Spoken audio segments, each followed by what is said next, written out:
You're listening to the Bulldog Hour, getting you inside the Wilson football program with weekly game previews, recaps, highlights, and interviews. Now, here are your hosts, Joe Mays and Justin Raffoff.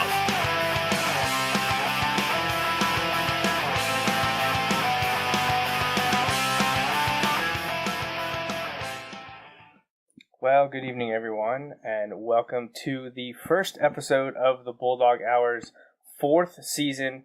I am one of your hosts, Joe Mays, and sitting next to me, my co-host, Justin Raffoff.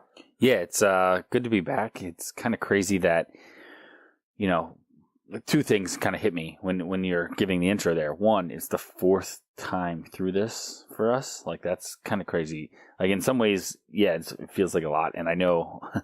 in terms of the outside of the time we put on the camera, it's probably feels like even more than that to you sometimes. Yeah. However, at the same time, it still seems to go fast like that we've been doing this 4 years. But the other part is that we're getting a jump start on this season. Yeah, we are. But I think it's not that we learned our lesson last year, because it's not like anything went poorly, with the stuff last year. But August was kind of crazy with the show. And again, when I speak to that, also including the time for you outside of this sitting in front of the camera, like broadcasting part. Yeah, I kind of just said to you a few weeks ago, I was like, so we're going to do a Bulldog Hour in a few weeks in April, 4 months before the first game. But after what we did last year, where we did like 3 shows in like 7 days last August to get ready for the season, we had the interview episodes with the players, then the interview episode with the coaches, and then a Mifflin preview. All before the first game was played. And it was a lot. So we wanted to kind of get some of the off-season stuff covered now. We're going to do another episode in about 2 months at the end of June to cover some more stuff, like 7-on-7 will have happened. The golf tournament will have happened. A summer practices will have been underway. The voluntary morning activities, obviously not the full-on, heat acclimation or the full pads or anything like that. But the 3-day-a-week get-togethers by the players will be a few weeks after graduation, so there'll be some more stuff to talk about for sure. But there's plenty to talk about tonight, and unfortunately, we're starting here almost 15 minutes late because of the wonders that are technology. And so hopefully everyone's finding their way to the new feed. Everything was set up for almost a week here, and then Facebook decided to not allow me to stream to where I had it set up to, and then I was scrambling and finally got started almost 15 minutes late. But here we are on the Bulldog Hour, Season 4 premiere, Episode 4-1. Again, I'm Joe Mays. This is Justin Raffoff. I still can't believe that this is our 4th year. Yeah, like, when you said that, I started thinking back in my head. I'm like, wait, is that right? And 2015. Yeah. Now, that's crazy. 2015, we only did 4 shows. Right. So, but yeah, it was still kind of like crazy then. And I don't know that we didn't do any live shows then, did we? No, they were all recorded. And I think they were all recorded in 2016. I think so. Last year was our first time doing anything live, which was fun. It allows people It's new for us. It was new for us for this show. Not in general. We do live shows almost on a weekly basis for a long time now, but it's a little different. Yeah, for doing the high school show live. live. And there's a little bit more, like, we're talking about a specific thing each time. Like, sometimes, 4 months out of the year, you and I just show up on a Sunday and just talk about the football games that happened. Right. And it's also easier to do the Joe Mays and J-Raff show because, we've been, at this point, been doing it for over 7 years. And we're also talking about pro athletes that we don't know. Right. I can say anything I want about them. Because everybody says whatever they want about, professional athletes and all that stuff. Yeah, that's not gonna. That's not exactly how it flies here. It's a little bit different doing this show. So we're a little bit more calm and collected, and a bit more perspective. Probably do a little bit more research, and we definitely have a little bit more background or behind the scenes information. We're a little more tied into the Wilson football program than, say, the Eagles. It's frowned upon when I try and walk on the Eagles field after or during the game. We get access to that fairly regularly. Every week, basically. A little bit different scale. So enough with that. Enough with us just talking here. Let's get down to the business here and start finally talking about the football team and just a little bit of housekeeping that we do at the beginning of every show. And we just want to thank a few people, and that would be our sponsors, our show sponsors that have helped us these first 3, now entering our 4th year. May's Sandwich Shop, Andy Herr, Matt Cruz, and our annual anonymous donor. Yeah. So yeah, it's great to be back in front of the mic talking Wilson football, and we want to make sure that we thank these people that have helped us monetarily, and also the plethora of you out there that have helped us in a way that Justin's very fond of saying. Yeah, like and share. Yeah, spreading the word is a great way to help. Just continue to tweet, retweet, like and share on Facebook, watch the videos on YouTube, just let your friends and family know, especially if they're local, or if they're not local but they're Wilson grads or Wilson players or fans. This is another way that they can get their fill of Wilson football from afar. And of course, we're always looking for other people for sponsorships, advertising. We take in-kind donations, as you saw from the few people on the previous slide. And visit our website, bulldoghour.com. It's a great place for information and to help us out. And as I mentioned already, our next live show will be Sunday, June 24th at 8:30. That is the weekend of the Wilson Football Golf Tournament, the annual Bulldog Golf Tournament run by the coaches. All the money goes back to help the football program, and I believe a majority of it goes to the scholarships giving out to the players at the end of each season. Yeah, I know it goes back into the program and things like that. Yeah, I can speak to it. I've been a part of the tournament the last couple of years. It's an awesome time. It's a great time. You go out with a bunch of the guys that you usually see at the Wilson games, or you see down on the field, coaching and that kind of stuff. But it's a good time for a good cause. If you have the opportunity, it's a great way to spend a Friday afternoon. So if you have a chance, or even if you don't, I know Mr. Bender, I think it's on the flyer that you've sent out on all the sources. But even if he can't, they're always looking to take donations for prizes or sponsors, like whole sponsors, things like that. So any little bit you can help, obviously, like we said, it helps the program. So I know that's appreciated. And if you can get some of your friends together and get a group and go out there on a Friday afternoon, have some fun, it's a great time. Yeah, it's actually 2 months from today. It is Friday, June 22nd at Manor Golf Club. You can get all the information, including all the sheets for sponsoring a hole or signing up as an individual or a foursome at bulldoghour.com. It's right on the front page. Print out that information, sign up, and help the program out in that capacity. The day before that, June 21st, is Wilson 7-on-7 at the high school, and that's always a great event. And I'm going to be at both of those with my camera and with the social media at my side, updating everyone on Wilson's first action against other people, and then a great fundraiser event at Manor. Yeah. So we're looking forward to that in 2 months, and then that weekend we'll have our second show. Yeah. Plenty to talk about. Oh, definitely. A lot to talk about. So first up here this evening, real quickly recapping 2017. In December, the team had their annual banquet, and I was there that evening, caught a few pictures, and it's almost all about the entire evening about the seniors being able to get their jackets, signing footballs for each other, just capping off memories over the last few years. And it was another great time. I was glad I was able to go. It's been the first one I've been able to go to since I moved back. And it was a lot of fun. So the first one you've been to since your probably senior year? Since mine, yeah. I don't think I've been to one since December 2002. So it had been a while, but it's very cool. It's an awesome moment to see all the young men receive their jackets for a job well done over the past few seasons. So it was a great time, and congratulations to the class of 2018. You're what, 5 weeks left for them? About 6, maybe 5 to 6. Let's see. I think June 2nd might be graduation. Is that Saturday? So not that much time. Yeah, and you cut a week off before that. Right, so exactly. Yeah, good luck. So it's coming at you fast. Yeah, it is. It's coming. Well, that's why we're here talking about the fall That's right. already. That's right. We already know that it's right around the corner. So from my experiences, I feel like some of them are ready. You think? Just going out on a limb. Nah. So before we wrap up the banquet, though, one of the biggest things to happen was the announcement that offensive line coach Jeff Brubaker was going to be retiring from coaching, and he spent 21 years as an assistant coach for the Wilson football team, starting back in 1996.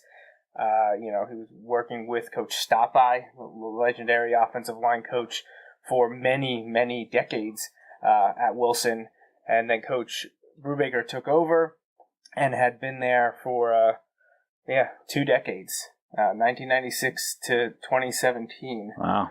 And he's leaving large shoes to fill. Brandon Doms, who's been working with him for a number of years now, will step up, and also John Lorchak is coming back. He was with the program a few years ago. He will also be filling in as an offensive line coach. So the two of them will be replacing Coach Brubaker, who's spending time to watch his son play high school football. So. It'll be interesting to see. I know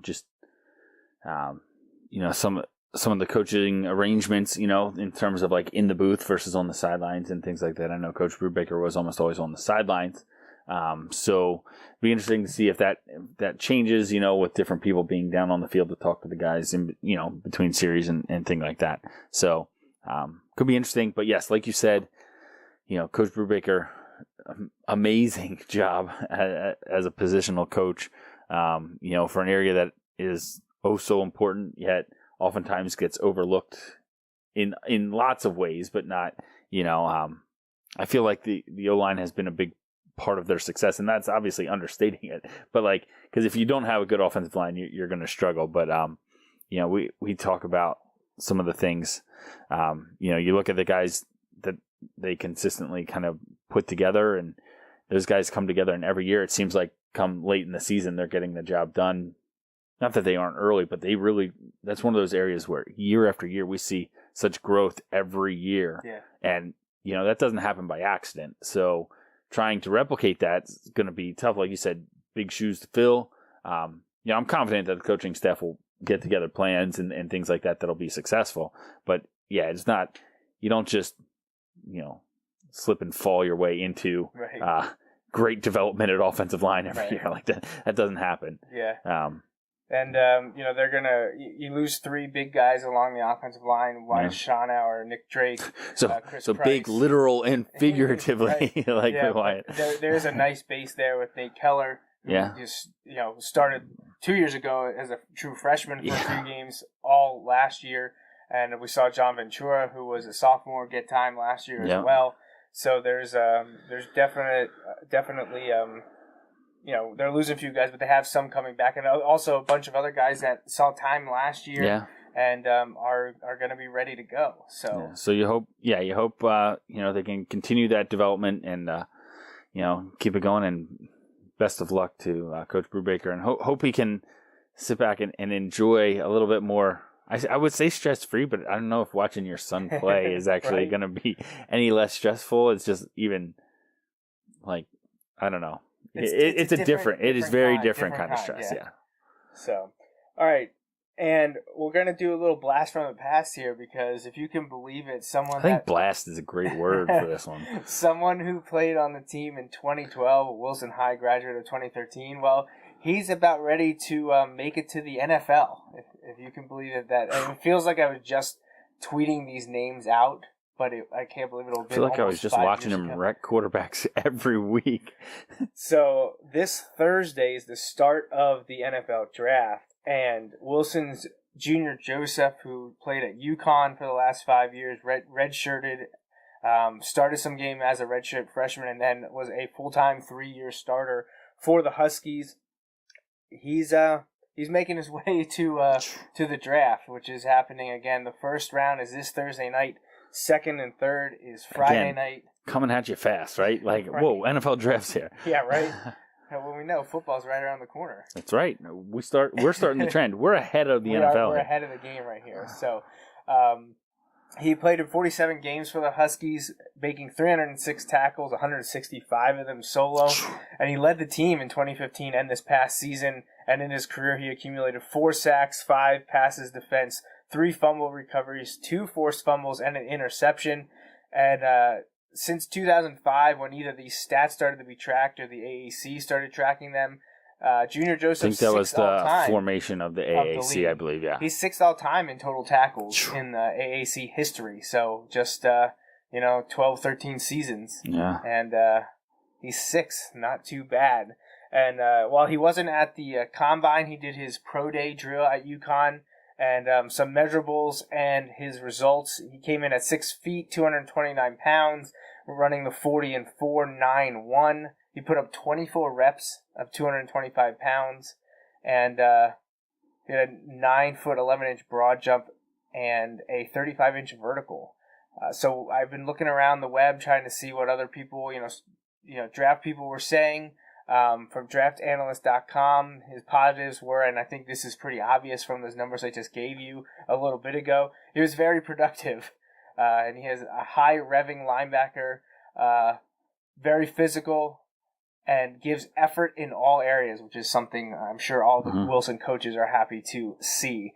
He's quick coming up the field and possesses a short burst of speed and squares into ball carriers, effectively reads and diagnoses the action. Hey.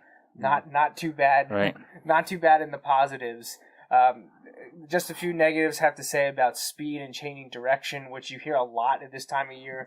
A lot of people talk about the hips. That's a big thing. Yeah. So the final say from the analysts are talking about how good of a run stopper Joseph is, and that he probably will be a 2-down defender in the NFL, but probably has to make his living, at least at the beginning, on special teams, and that's to make an NFL roster. It's where a lot of people are going to be making their way onto.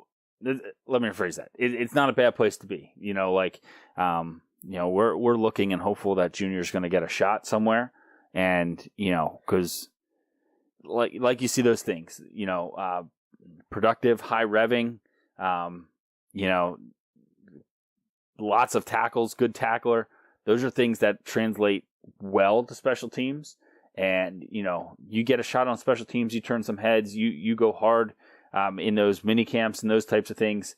Next thing you know, you have the opportunity to possibly, make your way onto an NFL roster and get seen by those coaches. So, I hope pretty he's exciting. One of the 250 plus players picked in the draft this weekend, probably on Saturday in the later rounds, 5 to 7. That would be amazing. That would be awesome. Another Wilson player drafted. But this report from the end of March, there's 32 teams in the NFL, and I'd be okay with pretty much 31 of the 32. But why does it have to be New England? Because, I try and take this as a positive.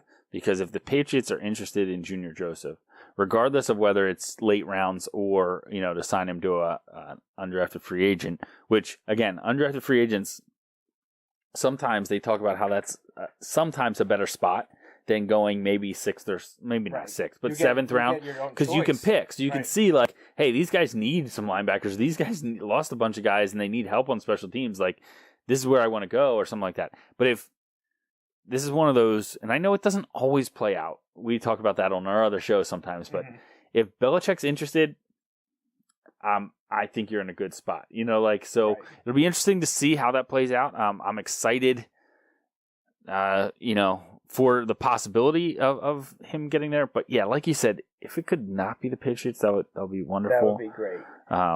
That's what I don't want it to be the Patriots. I just don't want that. I'd feel bad for the Eagles to have to beat Junior Joseph in the Super Bowl next year, too. Yes. So another interesting development from the scouting process is a few years ago, I believe it was in 2013, Kyle Krabs started NDT scouting. And why is that interesting on the Bulldog Hour? Well, because Kyle Krabs played Wilson football. By the way, NDT scouting, I heard get a shout out on the radio today, too. So right there, established 2013. So Kyle is in charge at NDT Scouting. He's been doing this for a long time, starting his own business here. And last summer, he actually had a profile on Junior Joseph. And he actually has some clips here. And again, it's a great article. Go to ndtscouting.com or Google NDT Scouting and Junior Joseph, and you should get this article from Kyle, a Wilson graduate, a Wilson football player, scouting Junior Joseph. And he's got a great write-up here, and he has some gifts that we're going to share of Junior if they will load and play. Hopefully they will. So we'll get to see him in action. And when we got used to seeing him do that an awful lot. And of course, he still completed the pass. It's incredible. So I hope he has the one. I mean, this Houston. might just be from... It's Houston. When he... Was it Houston? I was thinking it was Louisville. Was it Houston? It was Houston. And okay, is it this one? I don't know how... Yeah.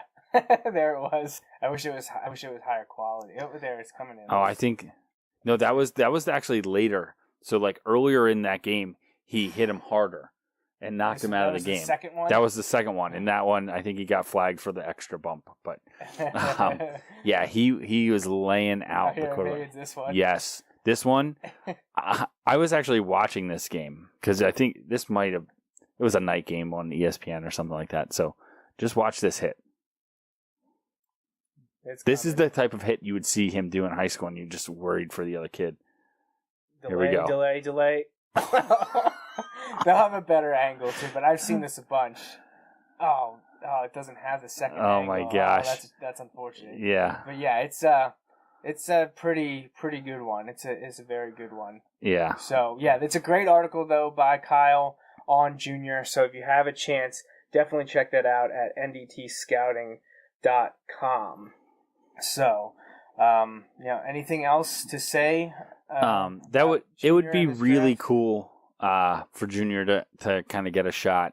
I don't know him real well, but it is one of those kids that I remember when he was in school, and I remember following the team and obviously seeing them around. So, like, for a kid like that to make it would be a lot of fun, and I hope nothing but the best for him. So I hope he does get that shot. It would be awesome to hear his name, announced on that stage in Dallas, to go anywhere. I hope if he gets drafted, I hope it's in the right position where he can go and have a legitimate shot to, make the team. And if he's not drafted, I hope he does get those offers come rolling in Saturday afternoon or evening. Yeah. And he's signed somewhere by Sunday, so that he can get into camp and show himself and prove himself there as well. So right, that would be great. It would be, like you said, it would be really cool to his name be announced. That would just be really a really interesting thing to hear from the NFL. So let's see, where are we going next? I think we have. I had it listed as a schedule review, which we're going to get, but there was something else that I added in here because I couldn't believe that I didn't remember that we needed to do it. First up, we're going to talk about one of the fundraisers. So, okay. We have a couple of fundraisers here. This is not specifically for the Bulldog Hour. This is just, I'm kind of running it, and I thought this would be a good way to get the word out about it. And that is fundraisers for the football program. And the Wilson Football Tradition Club. I've been working on this since February, and I'm chugging along pretty good, but it's VHS to digital and DVD of old game films. So we are converting the old library. I'm converting it, and I have a lot of it done, actually. Any game that the program had, as you look on the floor, and there's a VHS scattered everywhere. Anything the program had in their archive from 1945 through 1963 is completed. And as of today, I think I'm through 1976 through 2003. So I'm trying to close the gap there in the 60s and 70s. I hope to have that completed by the end of next week. And then I get into the more modern era and have to go to DV tapes and eventually huddle and mashing things together. But my goal is to have everything done probably by the end of May, maybe June. They are available to purchase now if you're interested. And I have up here on the screen, if you're watching, the price for these are for the DVDs. This is the price that the coaches and I came up with. for 1, 2, or 3 games, and then 1, 2, or 3 seasons. These are DVDs. If you pop them in, it doesn't just start playing. You can pick the games. There's usually 2 games per disc, so there is a menu. And I do put custom slipcases on them, and I did an entire 1999 season for someone already. Another person just bought the 1980 season, but on a USB drive. So we can cut a little bit of money off of the price if you just want to get them digitally on a USB, a thumb drive. That saves us on cost of the jewel cases and the printing costs and all that. If you want them and you're willing to get them, help the program out for them, we'll make sure you find the format that works for you. Yeah. So they are available digitally, which you can just take them, throw them on a computer. You can burn them to DVD, or you can throw them in your iTunes library. If you have an Apple TV, they can pop up for you there. I can literally watch 375 Wilson games on my TV right now if I really wanted to. By can, you mean have, right? Right, exactly. I've seen every single one of them. But, yeah, if you have any questions about this, email me. It's joe@bulldoghour.com or wilsonbulldogsfootball@gmail.com. Or you can just go to bulldoghour.com in the store there. I have the ability to purchase them. I know it's live, which I didn't even realize until someone bought a USB drive last night of one of the seasons. I didn't realize I had made it live, but apparently I did. But we're announcing it now so that we can start getting these out to people, former players, coaches, fans that want to relive a game, 2 games, or a season or 2. And they do make great gifts, because I know one of them was a gift for someone, a former player. There you go. It is, it's been a fun ride. Been very interesting to see all this stuff. I do want to put out a disclaimer that these were old 8mm that were then converted to VHS, that were now being converted to digital and onto DVD. So some of the games, the quality is not great. This isn't going to be 1080p or 4K HD. This is old stuff from the 40s, 50s, 60s, 70s, and 80s. Even not always the greatest. This is low quality. It's just being able to have the game in some format. Right. These aren't game broadcasts either. There's no audio other than maybe the closer to the modern era ones. You can hear Wayne Sear announcing the games. You might be able to hear the fans, but there's no commentary or anything like that. And the earlier ones, to aid the team in film review, are sped up. So some of the games are only 15 minutes long because they're probably going at 30 to 40% faster speed than they were recorded.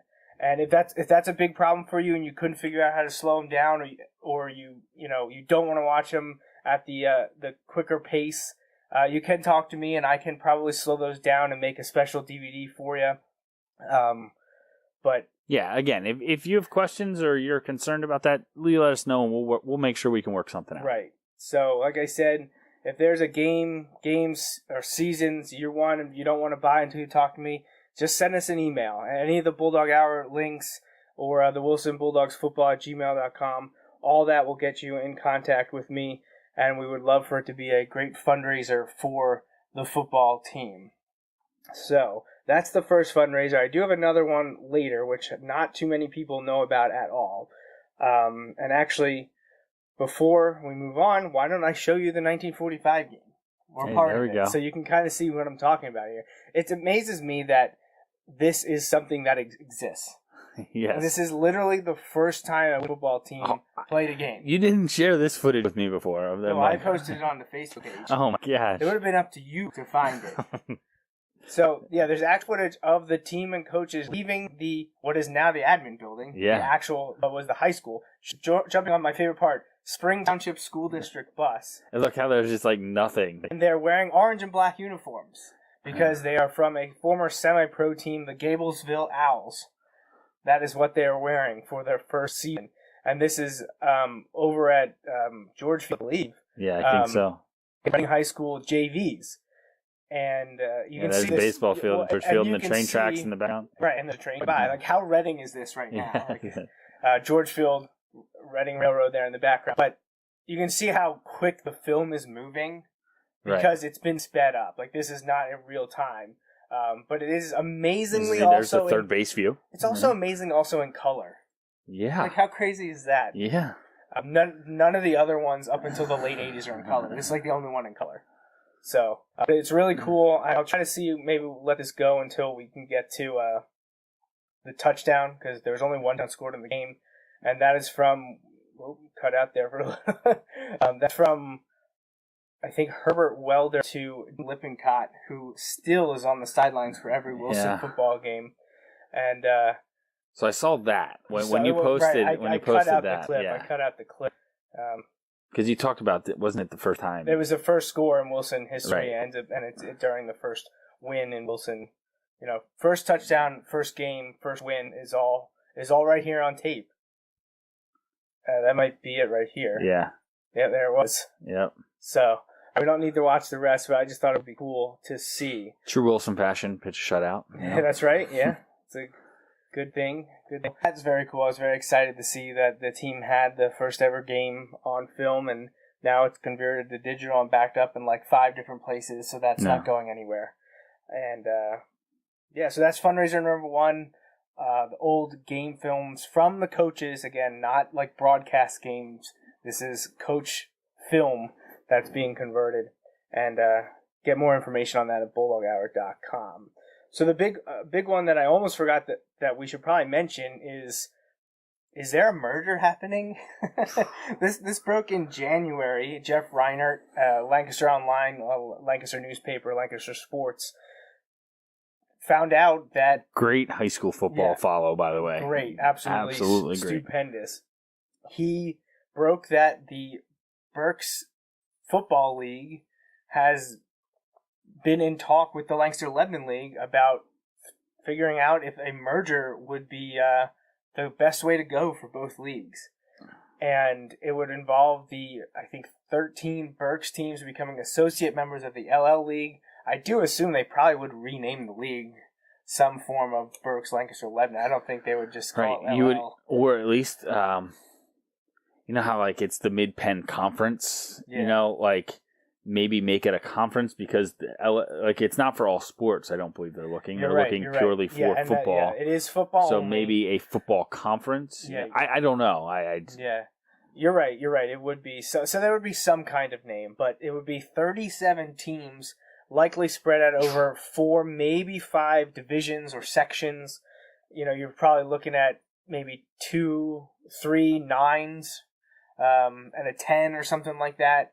Now, if they break it down to 5, obviously it'd be different, but Wilson obviously would be in the largest section or the biggest section or whatever section houses the largest teams, because they're most likely going to go by enrollment. Now, there'll be some shuffling because LL has that built in already, just like Berks does as well.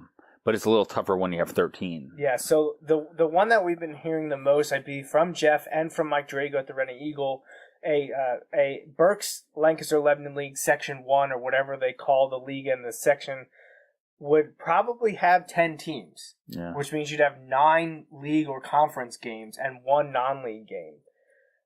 These teams are pretty much set in stone. The only one I'm not sure about is Warwick at the bottom there. Warwick and because they're always right on that line. They're always either... Lebanon actually belongs in this, but because of what we're going to talk about when we get to the schedule, I don't think they'd put Lebanon in this group. I agree. I just don't see that happening. So that's why I put Warwick in.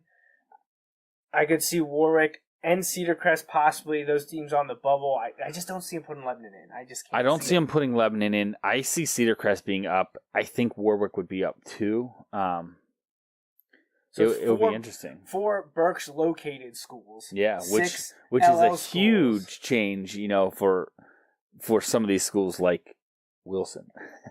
Well, Wilson would pick up 3 games locally. Yeah. Now, obviously, you will be hosting, I'm sure, one or 2 of them. But right. You're playing, instead of just playing Mifflin, because we haven't played Reading for a few years now, we haven't played Exeter, especially in the regular season, for over a decade. Now you get to play Mifflin, Reading, and Exeter. Right. While keeping 6 of your big LL rivals. Yeah. This is nothing but a win for Wilson if it would happen. I agree. I feel like it would be a negative. Right. You get to add your natural local rivals and keep the benefits of the LL and play all of those teams still as well. Ah, man. Yeah. And honestly, when I look at it, I feel like it helps. In Section 1 here, we're talking, I feel like it helps a lot of these Berks teams as well, like Governor Mifflin, Reading, and Exeter. It's tough because they've got to play a lot more of the bigger schools, but there's winnable games there, and I think you're looking at a fairly strong Section 1, in my opinion. For no matter who somebody's got to win the games, right? Somebody's got to win. So whether that's the Manheim Townships or the Wilsons or the Mifflins or the Exeters or whatever. There are games to be won there that are against strong opponents, and I feel like you've got a number of 5A and 6A district qualifiers there. So that's good for the section as a whole. I think besides being able to play 2 more Burke schools than we normally would, the biggest thing that makes me happy about this is they got to schedule Wilson Mifflin week 10, right? You would think. You would think. You're not going to put that in week 5. No, and unless because there's lots of talk about how this coming year, I know we're not there yet, but how Wilson Mifflin is not week 1, right? And it's not week 10. Well, but that was decided by the schools, the ADs or the coaches, however you want to throw it out there. They wanted it to be Labor Day weekend, right? And I'm just saying, if there's that draw to week 2 now because of Labor Day weekend, does that go away automatically because it's a league game? If you're going to have 9 league games, do you automatically make it 10? I don't know, just because I know they talked about some of the, for lack of a better term, intangibles about that weekend. Lots of kids and people are home for the holiday weekend, the long weekend. I don't know. It's a great way to start. This year it's week 2, but it's also, man, when we were in school, that week 10 matchup at Mifflin or at Gursky is pretty cool. Yeah, so the Red and Eagle had 3 articles on this, 2 back-to-back when it was broke in the end of January, and then 1 recently, just a few weeks ago, in March 29th by Drago. So the LL League voted to accept the Burke schools, but while the headline sounds like this is a done deal, it's nowhere close to that. And Drago's article actually says it wouldn't take effect until 2021, which I'm not trying to discredit him in any fashion. I'm just thinking, why would they start it there? Because it's in the middle of a 2-year cycle. Because right now, 2018 and 2019 are coupled, which means 2020 and 21 are coupled. If you would try to start this in 2021, that would mean you'd have to have all those schools have 1-year non-league contracts because they wouldn't be able to reciprocate in the second year.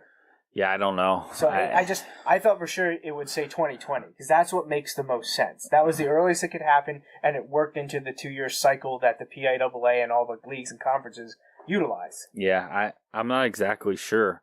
And just to throw it out there are a lot of uncertainties about that as well. We talk about, while it would be a benefit for Wilson, in our opinion, you look at it, you've got, and I don't know that they'd match up, but if you've got Hamburg or someone traveling down to Solanco, that's a long way. But don't discredit it just because of that, because just this past year you had, I think it was just this past year, you had Wyomissing traveling up to Mifflin County, a 6A school. Yeah, who they beat 13-6 or 13-0 or something like that. Because they're having trouble filling schedules. So that was the teams are having trouble filling non-league schedules. It's really bad for the Berks League teams in terms of trying to schedule. You had Berks Catholic this year lose an opponent or they got a forfeit because of injuries, and they just couldn't finish. A team couldn't play against them. You just had a lot of things like that where, I think for Berks teams in general, it would be a huge boost. For LL, I think for some teams it's a win. For some it's a push. I don't know that it's a negative for any of the teams, without looking at the specifics. So there's a lot of potential there, but right now it is potential. But, baby steps. They did all approve the idea of them becoming associate members. Right. So we'll have to see. Wilson's been an associate member of the Lancaster Lebanon League since 1975. Wow. So, yeah. So while future schedules are a little bit murky, the 2018 schedule has been set in stone, and we actually debuted it here. The 2 days after the playoffs were over for the Bulldogs this past I'll be November. honest, you had this before I knew it was like really in existence. Like I know a lot of it's set in stone, but you were on this pretty quickly. Yeah, well, I was. This is one of those excited. things that I was referring to when I say like outside at the beginning of the show when I was like outside of the show hour. Like this is one of those things I would be talking about. So we went over this in November, so I don't want to spend a whole lot of time on it, but we just wanted to go over it again, put it out there so people know what the schedule is like this year. Everything's moved up a week, and there's one less scrimmage. So Heat Week is August 6th. 2-a-day or 3-day camp starts August 13th. The first scrimmage is August 18th. And the first game is August 24th, which is 4 months from Tuesday.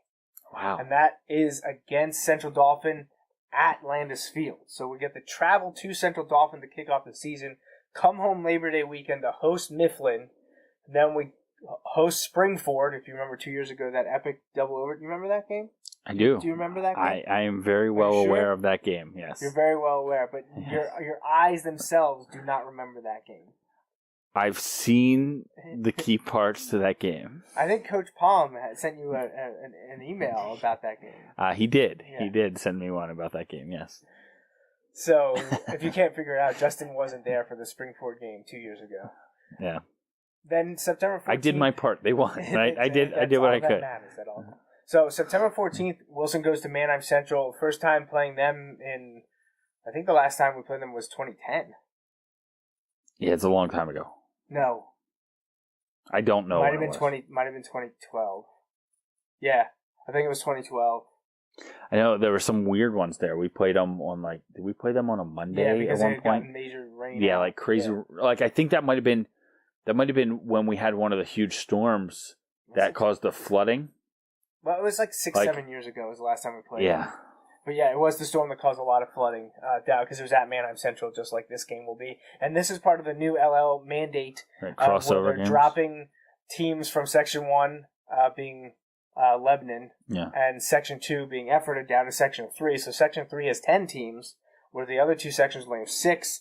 So the Lancaster-Lebanon League was like, hey, we're going to take basically the best team from Section 1 and the best team from Section 2, and they're going to play these inter-county or inter-league games, and Wilson gets to play Manheim Central. Yeah. Next year, we get to host Manheim Central. So it counts. Cycle. It counts as a non-league game, right?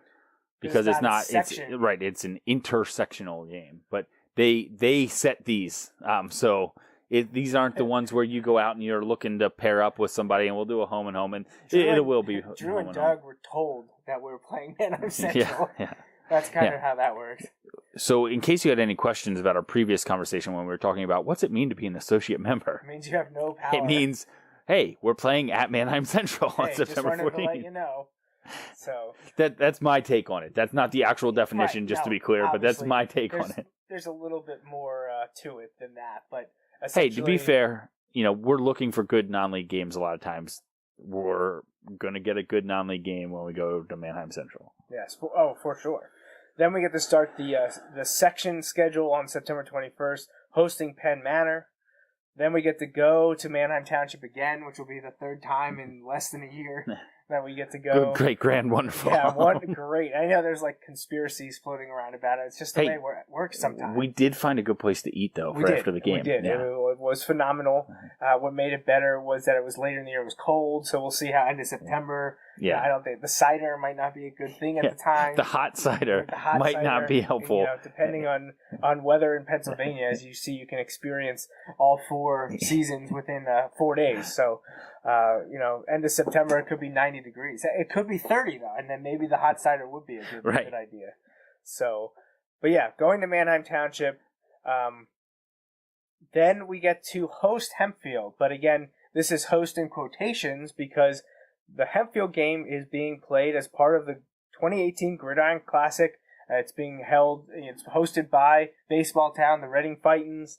Their home, the First Energy Stadium, is being converted to play some football games. And we'll get into that a little bit more in a second here.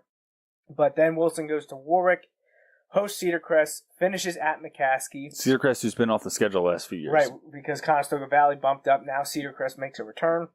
And then you can see November is filled with the District 3 playoffs. Then right around Thanksgiving, the states kick off, and the state final is December 1st. Yeah. So within 3 years, the state final has gone from mid to mid-late December to the first day. Which was December. a big, I say point of contention because it really was. People were saying, separate from the too many games argument, people were arguing that there were, the games were too late. Like that you shouldn't be playing December 15th, for example, which I believe states were on those at some point in time. Right. Now states are 2 weeks earlier than that. First Saturday, right? Yeah, the 6A championship would be the first Saturday, which means there are some state championships in November. Like there will probably be 2 on that Saturday. This will make the basketball and wrestling teams happy. Yeah, absolutely. that's absolutely what it boils down to, because a lot of the basketball like preseason or exhibition tournaments happen around Thanksgiving, don't they? Yeah. The end of November, early December. So this will get a lot more players. I know, for example, I know, and maybe I might be wrong on this, but I feel like Berks Catholic, doesn't play as early as they typically can for basketball. Like a lot, because you don't have to schedule a tip-off tournament or anything. They jam more but games because they don't. They know there's a good chance they're not going to get their guys right away. So, and I know that's an issue at Wilson as well. But so I mentioned October 5th, Wilson hosting Hempfield, but it will not be at Gursky Stadium. It will be at First Energy Stadium in Reading as part of the baseball. I'm going to make sure our names are on the list for that one. Gridiron Classic. I'm way ahead of you. Trust me, there have been emails. Actually, I'm not even going to say that now because I haven't asked, so I'm not going to say that live on the air. I'll wait a little bit until I actually speak with some people. But yeah, so Gridiron Classic. Why is this a big deal? Why are some people excited about it? Well, what is First Energy Stadium, which was Municipal Memorial Stadium, hosted a lot of football games from the early 50s to the early 80s. For over 30 years, a lot of teams got to play there on Friday nights, and it was a huge thing. They got thousands of people to each game. It was a big deal. And then it ceased in 1982, I believe. Actually, I should pull up my notes on it because I have a whole bunch here. September 51 through October 82. And Wilson last played there. I highly doubt anyone listening live has this off the top of the head, and I hope I'm right. Just judging by the films that I have, this is the date I came up with. So if anyone can contradict me, go ahead and send us an email or leave a comment. But according to my research, the last time Wilson played at the site of Municipal Memorial Stadium, or at First Energy Stadium as it sits now, was Friday, September 14th, 1979. Against Muhlenberg, a game that Wilson won 34-7. And of course, 1979 was the second of a 4-year period in which the Bulldogs went, I think, 43-2. So, it was tough to beat them back then. And Muhlenberg was unable to do so in 1979. And should Wilson be able to play their game in this October against Hempfield, it'll have been 14,266 days since the Bulldogs took to the sod and infield dirt of the baseball stadium. So what you're saying, and you said it with the dates, the last time high school football games were played there was before you and I were born. Correct. Yeah. And I didn't want to make people feel really old by saying that, but you and I have graduated high school before some of the players will have been born. So just to throw that out there. Yeah. We're talking basically 2 generations removed. Essentially, yeah. I mean, Wilson hasn't played there since 79, and now other teams, I think Muhlenberg played there often, last played there in 82. So, and this isn't a one-off event. It's not just Wilson playing there on October there's 5th. a bunch of games. Wilson is actually the last scheduled high school game. It kicks off on Thursday, September 20th with Muhlenberg at Exeter. The following day, Mifflin plays at Reading. That's a cool one. Then Saturday will be Conrad Weiser against Twin Valley. The following week, Thursday, Friday, Saturday, you got Hamburg at Berks Catholic. Reading making their second trip at Daniel Boone. And then a college game on Saturday, September 29th. Wilkes at Alvernia. Oh. Yeah. Yeah, I forgot Alvernia is going to have football. So that's first really season cool. that they get to play at the First Energy Stadium. That's pretty cool. cool. Then the game before Wilson, which will be Thursday, October 4th, Twin Valley making their second trip there playing Muhlenberg, making their second trip there. So 3 teams playing 2 games at First Energy Stadium. Then the penultimate one is Hempfield Wilson on October 5th. There is a slot open on the 6th. They were, I think, trying to get either another high school game or a college game, but I think I saw that they're going to let some of the Mites, Midgets, Mighty Mite teams play. So that's cool, kind of end to the 2018 Baseball Town Gridiron Classic. And tickets were supposed to go on sale on this past Monday, the 16th, and one of our fans on Facebook contacted the box office, and they just said that they would be available soon. So apparently that changed from their press release, but I know that we will be selling tickets when available at May's Sandwich Shop, and we here at the Bulldog Hour will be giving some away throughout the summer. So, all right. Like and follow us, watch and listen to the show, or become a sponsor, and we will hook you up with tickets or give you the opportunity to buy them. So, and if you could tell by not only the slide that was originally up for this announcement, but also above my head, I had a pretty nifty logo created for the event, a guy. Because I just thought it was super cool for something that hasn't happened, like Justin said. Literally since we've been born, it hasn't occurred. So I have an acquaintance now that drew this up for me, and I think it turned out quite good. And I'll talk about him right before we end the show. I was going to say, if you need a guy, let us know. Yeah. So Joey knows a guy. If you need a guy, and I mentioned the last time Wilson played there was in 1979, and I just happened to have the video lying around. So just kind of see. Hopefully you'll be able to see it because I know it pops up. Actually, you'll see it right here. There's the infield playing on the dirt, and you can still see the shape of Municipal Memorial Stadium, First Energy. The bones are still there. Very cool place, obviously. Hopefully taking a lot of Reading Phillies, Reading Titans games. But yeah, they used to play football there. And they're actually going to play, you can kind of see how they're playing from home base, first base, into left field. Yeah. It's actually going to be the other way. It's going to be home base, third base to right field. Yeah. So towards the pool. That's the way it's oriented for the you're event. Going in the pool, right? Yeah, right, exactly. So extra points in the pool. So, but yeah, so this game, Wilson won 34-7. Last trip for the Bulldogs to the Reading, home of the Reading Phillies. So very excited for this one. We're closing in on 5 months away. So yeah, it's going to be a great Be here before you know it. All right. Bless you. Excuse me. So the second fundraiser, as we get here towards the end, another thing I wanted to mention here before we wrap up. This is a big one, at least to me. Maybe it won't be as big as I think it's going to be, but I think it's a pretty cool opportunity. So I've been wondering what the team was doing with old football jerseys, because I know they've been lying around. They used to be given to West and Central and Southern. That hasn't happened in a number of years. And, it was nice to use them for a few years as backups, but then you just kind of get a backlog of them. Mm. And I talked to the coaches, and I talked with the athletic director, and they moved it up the chain and have dealt with administration and the board. And I now own the used football jerseys. And we're going to be using them as a fundraiser for the football program.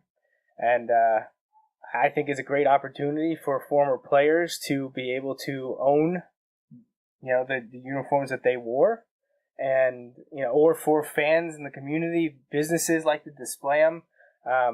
We haven't settled on pricing.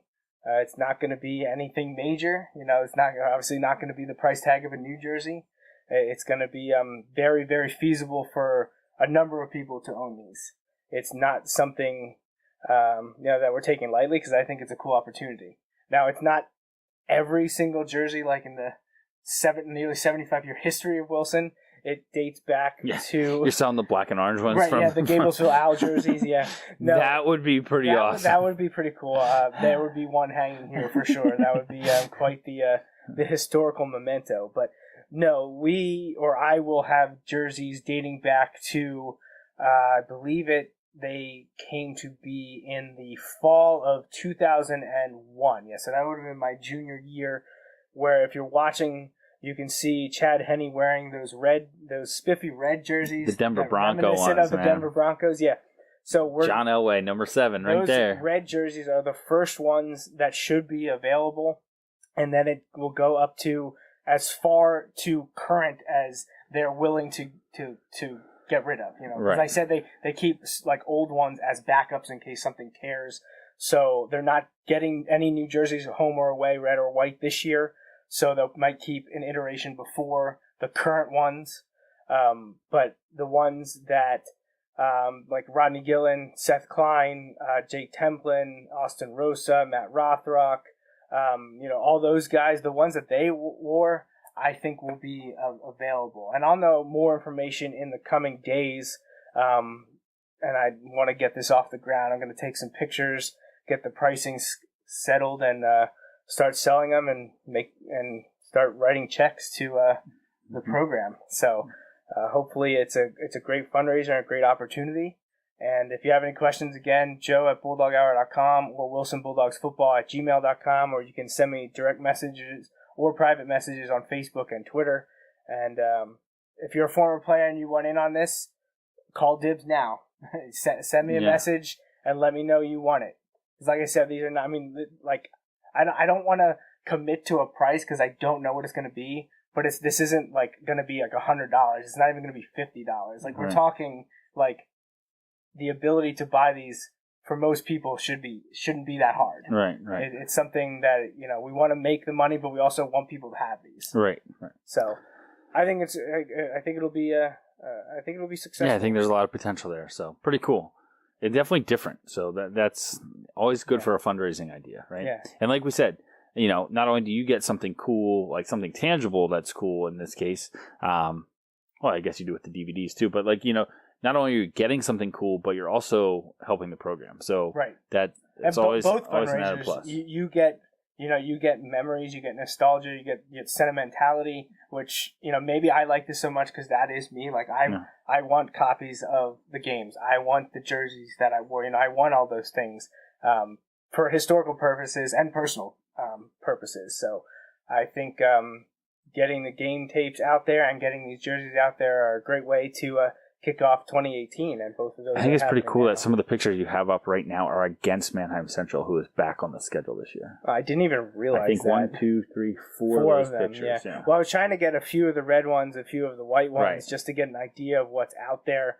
I actually had a tough time. I had one of either Colton Weaver or Pat Zerbe up there too, and I just didn't squeeze it in. I probably should have, just to give another different flavor, because those has a script Bulldogs written across the chest. I do really like the one that Seth Klein's wearing here. I think it has a bulldog above the number, and I like the red up, so that's pretty sweet. But, yeah. So, like I said, if you are a player and you want dibs on the jersey that you wore, get that into me in any way you can now, and I will mark it as pending sale. Right. All right. So, last things here as we wrap up, some milestones that we wanted to point out. We didn't get to mention it at the end of last season, just completely forgot as it passed us by, but against Conestoga Valley on November 3rd, defensive back coach Brandon Abels earned his 125th win as an assistant coach for Wilson. So congratulations to him. And we got one upcoming right now that I can think of, and I think Coach Paul Covell is just 8 wins shy of the Century Club as a coach. I believe he's a member of it as a player, so it would be cool to see him earn 100 wins and as a coach. And I think if the stats book that I use is right, I think he's sitting at 92. So potential to earn his 100th win on the staff this season. I love when you and I, and again, I repeat the stats that you have told me. So sometimes I'll get to talk to the coaches and I'm like, hey, that was, and they're like, wait, what? That was? Like, Well, when I met with Coach Bender about memorabilia, shirt sales and things like that, and he hooked me up with the guys from Schuylkill Valley Sports, so we're going to run the Tradition Club sale through them. That's coming later this year. I know a lot of people are used to doing that in May and June. It's going to be later in the summer. So if you're looking for the 2018 Tradition Club shirt, it's coming. It's just going to be a little bit later. But I met with Coach Bender, and he pointed out that coaches don't keep track of that. They don't think about that. So that's why I try to make sure that they know that. And Bender didn't know that he had won his 200th game until we told him after the game. And then we started talking about it. He said how amazing it was because I think either last year or this year is his 20th season. He's already over 200 wins, which if you can do quick math, that's more than 10 wins a season That's since insane. he's been here as a coach. Not over just a few years, over 2 decades. Right. That's crazy. So yeah, it was pretty cool to see that. So, and I mentioned just a little bit ago when discussing the Gridiron Classic, but I do want to say special thanks to designer, illustrator, and artist Jake Damon. He is out of the Mid-Penn Conference area, so I don't actually know where he's an alum of in that area. I didn't want to ask because I didn't want to know. Right. Don't ask questions you don't want the answer to. He's done an incredible job for me with designs and logos. The Gridiron Classic was him. The Bulldog Hour logo that's changed recently was him. The 2018 Wilson football design for social media was him. So he's done a great job for me. So if you're ever looking for something in that area of design, logo, reach out to me for his contact info, and I will definitely get you set up with him. He did quick and great work for me over the last 2 months or so, and I'll be using more of his work this coming season as well. So I don't have too much else to say. I guess the last thing is that 2019, a year and a half from now, comes at you fast. We've used that a few times. Right. It's the 75th season of Wilson football, so we're working on some big things behind the scene. I already had Jake do me a logo that we're hoping to have turned into a patch, possibly to be worn on the jerseys. We're working on that. We're possibly looking into getting an edited helmet design. I know there's stuff in the works. We're going to continue to do Tradition Club, honoring the anniversary championship teams. It'd be cool to get a large number of alums back for whatever game is designated to celebrate 75 years of Wilson football. So a lot going on. I know I mentioned also doing a best of DVD collection with commentary, talking to coaches and players to talk about some of the greatest games in Wilson football. I feel like that was one of those text conversations you and I were having where we're just like, it was just like one idea after another, and then we're like, oh my gosh, we can do this. We can do this. Yeah, so that would be a lot of fun. So, yeah, I think that's it. Yeah, it's a good show for April. Yeah, especially. for April. We had a lot to cover, but I think we got it done. Got up and rolling after the hiccup with the technology at the beginning. So. Yeah, it's terrible. Not to bring that back up. Oh, yeah. It's dark times. Dark times. So, but I think that's everything. So do you have anything else to say? Anything else to add? No, it's exciting to be at that point.